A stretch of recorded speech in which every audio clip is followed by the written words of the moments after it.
कहानी की शुरुआत होती है और हम नासा के कुछ एस्ट्रोनॉट्स को देखते हैं जो मार्स यानी मंगल ग्रह पर एसिडालिया प्लैनेटिया नाम की जगह पर कुछ रिसर्च कर रहे होते हैं। ये सभी एस्ट्रोनॉट वहां मिट्टी का सैंपल ले रहे होते हैं। तभी अचानक उन्हें सूचना मिलती है कि एक खतरनाक और विशाल तूफान बहुत तेजी से उनकी तरफ बढ़ रहा है। ये मैसेज देखते ही जॉनसन ने तुरंत कमांडर और बाकी टीम को हैब के अंदर बुला लिया, जहाँ उन्हें पता चला कि वो तूफान 86,000 न्यूटन की बल से उनके MAV से टकराने वाला है। MAV यानी मार्स एसेंट व्हीकल एक रॉकेट होता है जो एस्ट्रोनॉट्स को मंगल की सतह से उठाकर मंगल की ऑर्बिट में परिक्रमा कर रहे उनके स्पेसशिप तक पहुंचाता है। लेकिन इसके लिए MAV का सीधा खड़ा रहना बेहद जरूरी था। अगर MAV तूफान में पलट जाता तो वे सभी मंगल ग्रह पर हमेशा के लिए फंस कर रह जाते। मामला इतना गंभीर था कि सोचने के लिए वक्त बहुत कम था, इसलिए कमांडर ने तुरंत मिशन रद्द करने और पृथ्वी पर वापस लौटने का फैसला किया। इसके बाद वो अपनी टीम को अपने पीछे पीछे MAV की ओर लेकर बढ़ने लगी। लेकिन बदकिस्मती से तब तक तूफान अपना भयंकर रूप ले चुका था और हालात लगातार बद से बदतर होते जा रहे थे। कमांडर ने जैसे ही हैब का एयरलॉक खोला, उसी क्षण तेज तूफानी हवा का जोरदार झोंका अंदर घुस आया और उनके कदम डगमगा गए। लेकिन कमांडर ने किसी तरह खुद को संभाला और अपनी टीम को साथ लेकर MAV की ओर बढ़ने लगी। वे पांचों अंतरिक्ष यात्री अभी आधे रास्ते ही पहुंचे थे कि तभी मार्क वोटनी नाम के एक एस्ट्रोनॉट से उनके हैब का टूटा हुआ एंटीना आकर जोर से टकरा गया, जिससे मार्क किसी तिनके की तरह हवा में उड़ता हुआ उस भयंकर तूफान में कहीं गुम हो गया। इतने में ही मार्टिनेज को अपने कंप्यूटर पर मार्क के स्पेस शूट से ऑक्सीजन लीक होने का सिग्नल मिला, जिसे देखकर मार्क के साथियों में खलबली मच गई। अगर मार्क के स्पेस सूट की सारी ऑक्सीजन बाहर निकल गई तो वो कुछ ही सेकंड में मारा जाएगा। ये जानने के बाद कमांडर और उसकी टीम अपनी पूरी जान लगाकर मार्क को ढूंढने में जुट गए। लेकिन उस भयंकर तूफान में एक दूसरे को देख पाना भी लगभग नामुमकिन था। वे सिर्फ सिग्नल की मदद से ही एक दूसरे से जुड़े हुए थे और मार्क से तो उनका संपर्क पूरी तरह टूट चुका था। आखिरकार वे मार्क को ढूंढने में नाकाम रहे। उधर दूसरी ओर MAV लगातार झुकता जा रहा था। कुछ पल के लिए कमांडर सन्न रह गई, लेकिन वो जानती थी कि एक के लिए बाकियों की जान दांव पर नहीं लगाई जा सकती। इसलिए बेक ने ये मान लिया कि बिना ऑक्सीजन के मार्क अब तक इस दुनिया से जा चुका होगा। ये सुनकर कमांडर भी आंखों में आंसू लिए MAV पर लौट आई। इससे पहले कि MAV पूरी तरह पलट जाता, कमांडर ने उसे लॉन्च करने का आदेश दे दिया और वे सभी अपने दिल में मार्क की मौत का बोझ लिए पृथ्वी की ओर रवाना हो गए। लेकिन अगली सुबह जब मंगल ग्रह पर आया भयानक तूफान शांत हो जाता है, तब पता चलता है कि मार्क वोटनी अभी भी जिंदा है। उस एंटीना का तार उसके सूट को चीरते हुए उसके शरीर के अंदर घुस गया था, लेकिन खून और उस तार ने मिलकर उसके सूट का प्रेशर स्थिर रखा और ऑक्सीजन को लीक होने से बचा लिया, जिसकी वजह से उसकी जान बच गई। जब उसकी आंख खुलती है तो वो खुद को हैब से बहुत दूर बिल्कुल अकेला पाता है। वो समझ गया था कि बाकी सभी तूफान से बचने के लिए यहाँ से कल रात ही निकल गए होंगे। मार्क ने उस रोड को निकालने की बेवकूफी नहीं की, बल्कि उसे एंटीना डिश से अलग कर दिया और दर्द सहते हुए किसी तरह हैब तक पहुंच गया। हैब के अंदर हवा का दबाव सामान्य था। मार्क ने तुरंत अपना स्पेस सूट उतार कर फेंक दिया और एक झटके में उस रोड को अपने पेट से खींचकर बाहर निकाल दिया। उसकी दर्दनाक चीख पूरे हैब में गूंज उठी, लेकिन एंटीना का एक छोटा टुकड़ा अब भी उसके पेट में फंसा हुआ था। मार्क ने फर्स्ट एड किट की मदद से किसी तरह उस टुकड़े को भी बाहर निकाला और स्टेपलर से अपने जख्म पर टांके लगा लिए।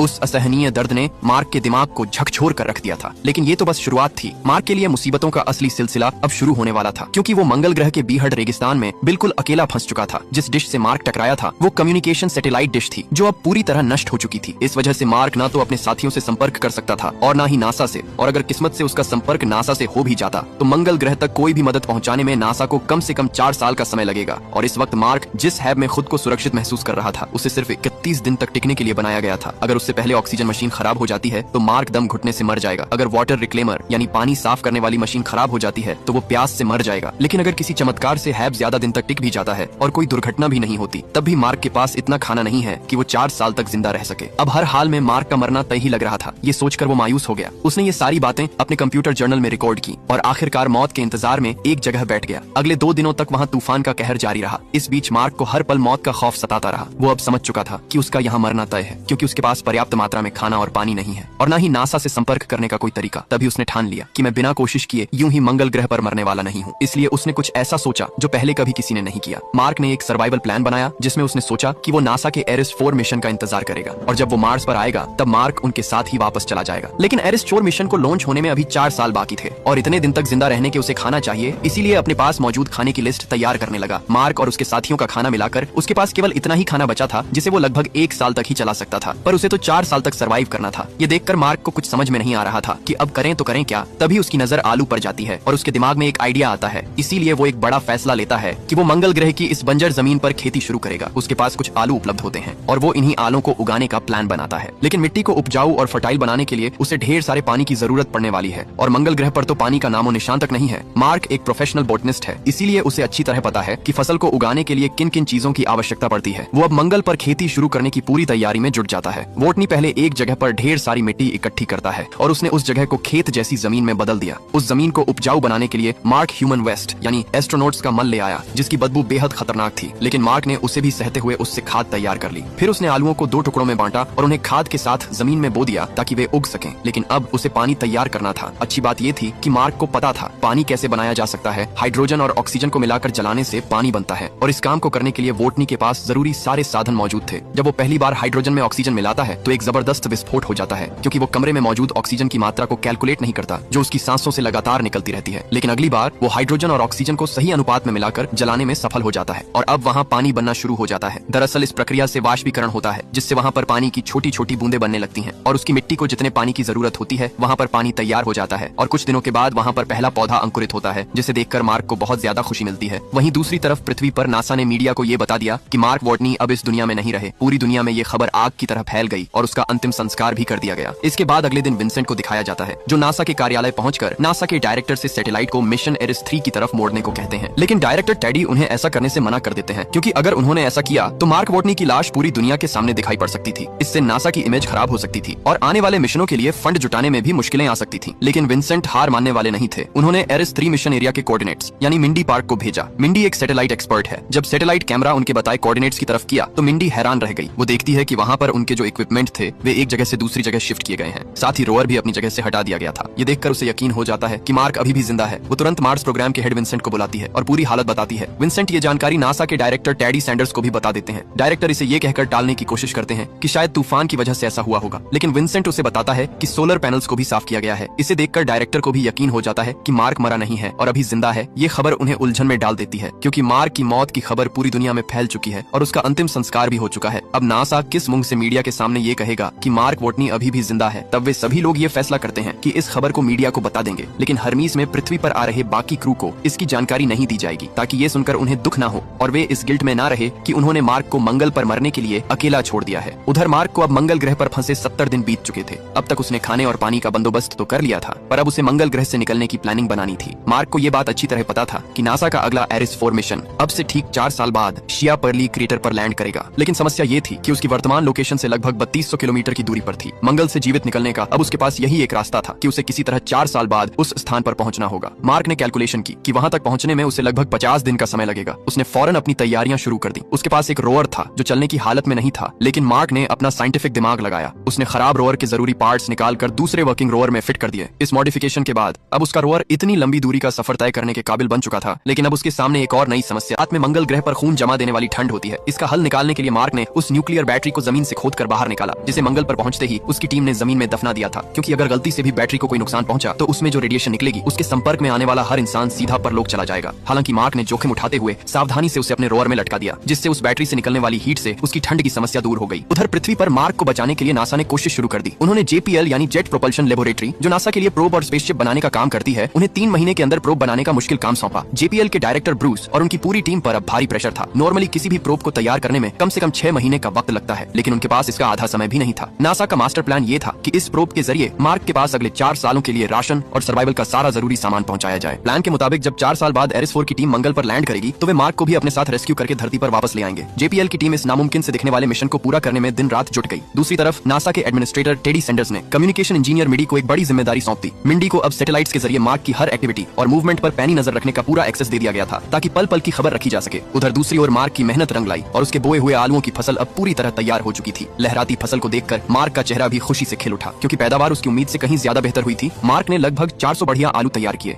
उसने अपनी सूझबूझ से बड़े आलुओं को खाने के लिए अलग रख लिया और छोटे आलुओं को उसने दोबारा उगने के लिए फिर से मिट्टी में डाल दिया। इस स्मार्ट प्लानिंग की बदौलत मार्क ने मंगल जैसे बंजर ग्रह पर अपने खाने का एक परमानेंट इंतजाम कर लिया था। अब उसे भूख से मरने का डर नहीं था। लेकिन मार्क अच्छी तरह जानता था कि जब तक वो नासा से सीधे बातचीत का कोई जरिया नहीं ढूंढ लेता, तब तक उसकी सारी कोशिशें बेकार जा सकती हैं। हालांकि मंगल जैसे वीरान ग्रह पर यह करना मार्क के लिए बहुत ही मुश्किल था, लेकिन उसने हार नहीं मानी और आखिरकार उसे एक रास्ता मिल ही गया। मार्क बिना वक्त बर्बाद किए अपने रोवर में बैठकर एक अनजान सफर पर निकल जाता है। पृथ्वी पर सैटेलाइट के जरिए उसकी हर हरकत पर नजर रख रहे मिडी और विंसेंट ये देखकर पूरी तरह कंफ्यूजन में पड़ गए। उन्हें समझ नहीं आ रहा था कि मार्क अपनी सुरक्षित जगह को छोड़कर आखिर जा कहां रहा है और उसके दिमाग में क्या चल रहा है। मार्क पिछले 13 दिनों से लगातार एक अनजान दिशा में बढ़े जा रहा था, जिससे नासा की टीम पूरी तरह उलझन में थी। किसी को समझ नहीं आ रहा था कि आखिर उसका प्लान क्या है। लेकिन तभी विंसेंट के दिमाग की बत्ती चली। जब उसने मैप पर मार्क के रूट को ट्रैक किया तो उसे सब समझ आ गया। मार्क असल में उस पाथ फाइंडर लैंडर की ओर बढ़ रहा था, जिसे नासा ने 1986 में मंगल के एसिडिया प्लेनिशिया पर उतारा था। उस पाथ फाइंडर का असली मिशन मंगल की मिट्टी, वहां की मैग्नेटिक प्रॉपर्टीज और वातावरण से जुड़ी जरूरी जानकारियां जुटाकर नासा को भेजना था। लेकिन 1997 में उसकी बैटरी पूरी तरह खत्म हो गई, जिसकी वजह से नासा का उससे संपर्क हमेशा के लिए टूट गया था। तब से वो मंगल की धूल में कहीं खोया हुआ था, जिसे अब मार्क अपनी आखिरी उम्मीद मानकर ढूंढने निकला था। विंसेंट का अंदाजा एकदम सही निकला। मार्क ने रेत में दफन उस पाथ फाइंडर को खोज निकाला और उसे अपने हैब में ले आया। लेकिन संपर्क तभी मुमकिन था जब नासा के पास भी भी वैसा ही सेम मॉडल हो। ये बात समझते ही विंसेंट तुरंत कैलिफोर्निया के JPL पहुंचा, जहां पाथफाइंडर का दूसरा मॉडल सुरक्षित रखा गया था। उसने वहां उन सभी रिटायर हो चुके वैज्ञानिकों को भी बुला लिया जिन्होंने 1997 में उस मिशन पर काम किया था। अब दोनों तरफ से पुराने सिस्टम को जिंदा करने की कोशिश शुरू हुई। दूसरी ओर मार्क ने पाथफाइंडर की पुरानी बैटरी हटाई और उसे हैब के पावर सोर्स से कनेक्ट कर दिया। किस्मत अच्छी थी कि पाथफाइंडर चालू हो गया। जैसे ही मार्क ने उसका एंटीना पृथ्वी की तरफ घुमाया, JPL में रखे मॉडल को तुरंत सिग्नल मिल गया। सालों बाद उस पुराने लैंडर ने फिर से रिस्पांस देना शुरू कर दिया था। ये देखकर कपूर की खुशी का ठिकाना ना रहा। हालांकि पाथफाइंडर का असली कंट्रोल JPL के टेक्नीशियन टिम के पास था। टिम ने तुरंत कमांड भेजकर पाथफाइंडर का कैमरा ऑन किया, जिससे मंगल पर मौजूद मार्क का कैमरा भी एक्टिव हो गया। कैमरे को हिलते देख मार्क समझ गया कि उसकी कोशिश रंग लाई है। अब कोई ना कोई उससे संपर्क करने की कोशिश कर रहा है। मार्क ने बिना देरी किए बोर्ड पर सवाल लिखा और कैमरे के सामने कर दिया। क्या किसी को मेरा सिग्नल मिल रहा है? उसने एक तरफ हाँ और दूसरी तरफ ना का बोर्ड लगा दिया। जैसे ही विंसेंट की टीम ने सवाल देखा, उन्होंने तुरंत कैमरे को हाँ की तरफ घुमा दिया। मंगल पर अपना कैमरा हाँ की तरफ मुड़ते देख मार्क की खुशी का ठिकाना नहीं रहा। उसे यकीन हो गया कि वो अब अकेला नहीं है। लेकिन अब भी मार्क के लिए विंसेंट से बातचीत करना आसान नहीं था, क्योंकि पृथ्वी से मंगल ग्रह की दूरी अधिक होने के कारण एक सवाल विंसेंट तक पहुंचने और विंसेंट का कैमरे को घुमाकर जवाब देने में करीब 1 घंटे का समय लग रहा था। और ऊपर से केवल मार्क ही विंसेंट से सवाल पूछ सकता था, वो भी हाँ या ना में, जबकि विंसेंट के उससे बात करने का कोई जरिया नहीं था। इस पर मार्क ने अपने साइंटिफिक दिमाग को काम पर लगाया। मार्क जानता था कि पाथफाइंडर का कैमरा 36 डिग्री यानी कि एक फुल सर्कल में रोटेट हो सकता है। इसलिए मार्क ने हेक्साडेसिमल नंबर सिस्टम को चुना। हेक्साडेसिमल के नंबर्स को ASCII कोड में कन्वर्ट करके शब्द बनाए जा सकते हैं। दूसरी ओर विंसेंट की टीम ने भी हेक्साडेसिमल को पाथफाइंडर के चारों ओर लगाकर मार्क से बात करना शुरू कर दिया। लेकिन क्योंकि ये तरीका बहुत धीमा था, इसलिए नासा के साइंटिस्ट ने मार्क को कुछ कोड भेजे, जिसकी मदद से मार्क ने अपने रोवर को पाथफाइंडर से जोड़कर रोवर के जरिए टेक्स्ट मैसेज में बात कर सकता था। नासा ने मार्क को मैसेज भेजा कि उन्होंने मार्क का रेस्क्यू मिशन शुरू कर दिया है और वो पहले उसके लिए जरूरी सामान भेजने वाले हैं। ये मैसेज पढ़कर मार्क बहुत खुश होता है और अब उसे बचने की उम्मीद नजर आने लगी। मार्क ने जब नासा से पूछा कि क्या उसकी टीम को पता है कि मैं जिंदा हूँ, इस पर नासा ने जवाब दिया कि नहीं, जिसे पढ़कर मार्क को काफी गुस्सा आया। लेकिन अब नासा ने मार्क से संपर्क कर लिया था, तो उन्होंने क्रू को यह खबर देने का फैसला किया। ये सुनकर मार्क की टीम सदमे में आ गई। हालांकि उन्हें मार्क के जिंदा होने से खुशी तो हुई, पर उसे अकेला छोड़ देने का पछतावा भी हो रहा था। इस दौरान वो लगातार नासा को अपने और अपने हैब की कंडीशन की अपडेट भेजता रहता था। सब कुछ ठीक चल रहा था। मार्क की आलू की फसल भी अच्छी हो रही थी। लेकिन एक रात एक भयानक हादसा हुआ। एयरलॉक का बार बार इस्तेमाल होने के कारण वो प्रेशर नहीं झेल पाया और एक जोरदार धमाके के साथ फट गया। मार्क दूर जा गिरा और उसके हेलमेट में छेद हो गया। मार्क ने तुरंत टेप से छेद को बंद कर लिया। लेकिन जब वो हैब के अंदर पहुंचा तो मंगल की जानलेवा ठंड ने उसकी पूरी फसल और मिट्टी के जरूरी बैक्टीरिया को जड़ से खत्म कर दिया था। अब वहाँ दोबारा खेती करना नामुमकिन था। इसलिए मार्क बहुत उदास हो जाता है। उसके पास बचा हुआ खाना सिर्फ कुछ 100 दिनों के लिए था। पृथ्वी पर नासा मार्क के लिए एक सप्लाई मिशन भेजने की तैयारी करता है, लेकिन जल्दबाजी में बनाया गया वो रॉकेट लॉन्च के तुरंत बाद फट जाता है। मार्क की आखिरी उम्मीद भी टूट जाती है। उसने कमांडर ल्यूस को एक मैसेज भेजा कि अगर वो मर जाए तो उसके माता पिता को बताएं। उसके बेटे की मौत के पीछे एक बड़ा और नेक मकसद था। हालांकि मार्क ने अभी तक हार नहीं मानी थी, बल्कि वो हर हालात के लिए खुद को तैयार कर रहा था। दूसरी तरफ पृथ्वी पर चीन की स्पेस एजेंसी के चीफ साइंटिस्ट और डेप्यूटी चीफ साइंटिस्ट टीवी पर मार्क के रेस्क्यू मिशन फेल होने की खबर देख रहे थे। तभी चीन की स्पेस एजेंसी ने इंसानियत के नाते मदद का हाथ बढ़ाया और नासा को अपना एक तैयार बूस्टर रॉकेट देने का फैसला किया। नासा के पास एक और मौका था, लेकिन अब आता है रिच पर्नेल, नासा का एक जीनियस लेकिन थोड़ा सन की एस्ट्रोडायनामिस्ट। उसने एक क्रेजी लेकिन ब्रिलियंट प्लान बनाया जिसे रिच पर्नेल मैन्यूवर कहा गया। प्लान ये था कि हर्मेस स्पेसशिप को पृथ्वी पर लैंड कराने के बजाय पृथ्वी की ग्रेविटी का इस्तेमाल करके उसे एक गुलेल की तरह वापस मंगल ग्रह की ओर भेज दिया जाए। ये एक बहुत ही रिस्की प्लान था। नासा के डायरेक्टर ने इसे मना कर दिया, लेकिन मिशन डायरेक्टर मिच ने चुपके से ये प्लान हार्मिस की टीम को भेज दिया। अब फैसला टीम को करना था, या तो सुरक्षित घर लौटें या फिर अपनी जान दांव पर लगाकर अपने दोस्त को बचाने के लिए 500 से ज्यादा दिन का एक और सफर करें। बिना एक पल सोचे पूरी टीम ने फैसला किया कि वो मार्क को बचाने के लिए जाएंगे। अब मार्क को भी अपने हिस्से का काम करना था। उसे 50 दिन का लंबा सफर तय करके एरिस 4 मिशन के लिए पहले से रखे MAV तक पहुंचना था। ये एक अकेली और खतरनाक यात्रा थी, जिसमें वो कच्चे आलू खाकर गुजारा कर रहा था और खुद को स्पेस पायलट भी कहता था, क्योंकि वो अपनी मर्जी से MAV की तरफ बढ़ रहा था। मार्क मंगल ग्रह पर जहाँ भी जाता वहाँ कदम रखने वाला वो पहला इंसान बन जाता था। इसी जज्बे ने मार्क के मनोबल को गिरने नहीं दिया था। आखिरकार मार्क MAV तक पहुंच गया, लेकिन MAV को इतना हल्का करना था कि वो ऑर्बिट तक पहुंच सके। इसीलिए नासा ने उसे MAV की खिड़कियां, कंट्रोल पैनल और यहाँ तक कि उसकी नोक यानी कि नोज कोन भी निकालने को कहा। बेसिकली मार्क को एक ओपन टो यानी कि कन्वर्टेबल रॉकेट में उड़ना था, जिसके ऊपर सिर्फ एक त्रिपाल यानी कि एक टार्प लगा हुआ था। उधर हार्मिस मंगल के ऑर्बिट में पहुंच चुका था। मार्क ने MAV लॉन्च किया। लॉन्च के दौरान MAV की रफ्तार इतनी तेज थी कि वो त्रिपाल फट गया और मार्क बेहोश हो गया। हालांकि मार्क का MAV रॉकेट से अलग होकर मंगल की परिक्रमा तो करने लगा था, लेकिन बदकिस्मती से हार्मिस से उसकी दूरी 68 किलोमीटर थी, जिससे लुइस का मार्क को अपनी शिप पर ला पाना नामुमकिन था। इस पर लुइस ने मार्टिन्स को हार्मिस का इंजन स्टार्ट करने को कहा और वे थ्रस्टर्स की मदद से हार्मिस को जितना हो सके MAV के करीब ले गए। पर उधर मार्क अब भी MAV में बेहोश पड़ा था। जब मार्क होश में आया तो मार्क की आवाज सुनकर लुइस और उसकी टीम को बहुत खुशी हुई, लेकिन मार्क के MAV और हार्मिस के घूमने की रफ्तार में 42 मीटर प्रति सेकंड का फर्क था, जिससे अब भी मार्क को हार्मिस पर ला पाना नामुमकिन था। अगर वे हार्मिस की घूमने की रफ्तार को कम करके MAV की रफ्तार के लगभग बराबर ले आए, तभी वे मार्क को पकड़कर हार्मिस पर ला सकते थे। लेकिन इसके लिए वे दोबारा हार्मिस का इंजन स्टार्ट नहीं कर सकते थे, क्योंकि उनके पास इतना फ्यूल नहीं बचता कि वे वापस पृथ्वी पर लौट पाते। उसे पकड़ने के लिए कमांडर लुइस ने एक और क्रेजी प्लान बनाया। उन्होंने स्पेसशिप के एयरलॉक में एक छोटा सा बम फोड़कर उसकी स्पीड को एडजस्ट किया। फिर भी दूरी बाकी थी। तब मार्क ने अपना आखिरी दांव खेला। उसने अपने स्पेस सूट के ग्लव में एक छोटा सा छेद किया और हवा के प्रेशर का इस्तेमाल करके आयरन मैन की तरह उड़ता हुआ हार्मिस की तरफ बढ़ा। कमांडर लुइस रस्सी के सहारे उसे पकड़ने के लिए आगे बढ़ी। एक पल के लिए लगा कि वो उसे पकड़ नहीं पाएंगी, लेकिन मार्क ने रस्सी पकड़ ली और फाइनली उसे स्पेसशिप के अंदर खींच लिया गया। ये खबर सुनकर नासा और पूरी दुनिया खुशी से झूम उठी। इतने महीनों तक मंगल ग्रह पर अकेले फंसने के बाद मार्क वोटनी अपने दोस्तों के पास अपने घर वापस आ गया। पृथ्वी पर पहला दिन मार्क के लिए एक नई जिंदगी की शुरुआत थी। अब वो नासा के लिए अंतरिक्ष यात्रियों को ट्रेनिंग देता है और उन्हें भी अपने संघर्ष की कहानियों से प्रेरित करता है। और इसी के साथ ये कहानी